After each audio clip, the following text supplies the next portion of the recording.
Ask you about Trey's fourth quarter last night. 10 points, 7 assists to 5 different people, played all 12 minutes, had only 1 turnover, and they're throwing everything but the kitchen sink at him. Yeah. His comments on his performance.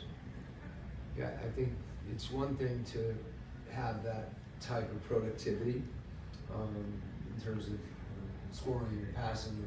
It's another thing to do it as efficiently as he did it. You know, and that speaks to the 1 turnover.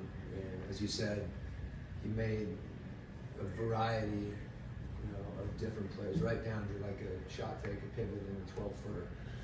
That may have been the toughest shot that he had, but yeah, getting to the line late, all the things that he did, even dropping the ball off late. He made the right play at the right time, and I think particularly in those situations down the stretch, he's been really good, and really good as far as his decision making as well. When 5 games this week, 2 back-to-backs, how do you go about managing minutes and making sure that guys stay fresh?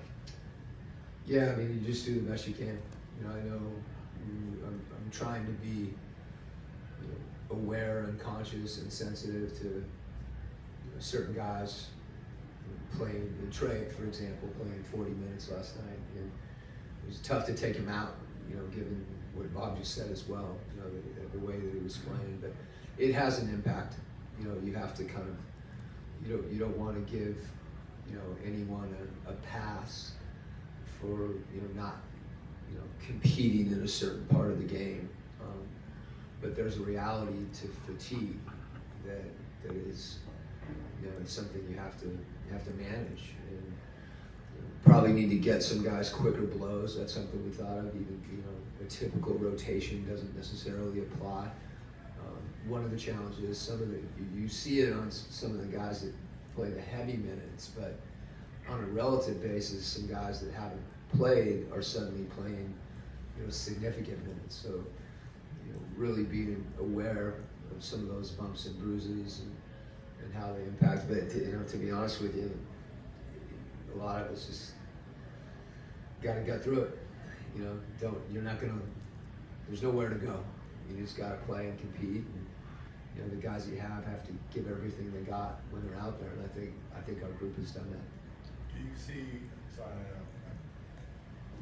I can hear you guys. I was going to say that. You got to give Steiny something to do. Obviously, when you talk about fatigue, most notably, you notice it defensively, but do you notice offensively when it comes to maybe shot selection in the gut of the game? Is that one of the things that you also try to guard against? Yeah, I think both those situations, particularly, when you're asked to do a lot offensively. Ironically, we played very poor defensively the first quarter. I think your offense has to help your defense. And, we got better as the game progressed defensively, and we were efficient offensively. So some of that too, I think you begin the game, and some of the fatigue is mental as well. That you really have to focus. And we got down, and I think that helped us get more focused, but it also put us in a tough position. Coach, can you talk about Larry and the spark he gave you and the bench last night, especially in the fourth quarter? Yeah, we put him in the first half. They were trapping Trey and pick and roll, and we felt like, Larry, we can play through him against some of those blitzes. He just plays with energy. His versatility allows him to be out on the court with a lot of different lineups, and he has an awareness of how to contribute in different situations. He's smart. He's a smart player, and a guy that's seen a lot. So he's smart and wise. He's been, that situation with Larry and O and Clint is just, is a tough one, and it's hard for me, but it's really hard for them. And you want to play everybody. Because all those guys, when they've been called on, and Larry in particular, has been really good. And as you said, to be ready like that, where it's hard to play three guys at that position in one game, and just felt like that's a doubly hard position to put someone in, particularly a vet. And you know, I'm aware of that, and it's a credit to his professionalism that he is ready the way he is when called upon. And last night, whether it's playing from the very beginning of the game or like in a situational role like it was last night, just have a lot of respect for him, you know, as a teammate and a player. I know you talked about it a little bit before, but your 3-point defense has been, by the numbers, not great this year. I wonder how you square that with how you've played, if that makes sense, as far as volume and accuracy allowed and all those things. Yeah, you know, I've said this a lot, that the stat sheet should probably look different than it does. I don't know why that hasn't been adjusted over like 50 years, because we talk about effective field goal percentage, but they don't print it. So maybe you can figure that one out. But the other thing, and this is the reason I bring it up, is because teams have shot the ball. We've given up some threes, but and we'd like to not give up as many. But a lot of the threes that we're giving up are contested high quadrant threes. I get upset when we give up a three and we don't contest. With what we're trying to do defensively, you know, it's a process, and we've prioritized the paint, and we've been pretty good at keeping people off the rim. So if you can guard the rim and you can guard the 3-point line, you become a really good defense. And for us, you know, that means our rotations have to be more crisp. You know, we have to work on our habits in those situations, because it's one thing to be in 2 rotations, it's a whole other thing to be in a third. And we broke down last night in the early part of the game.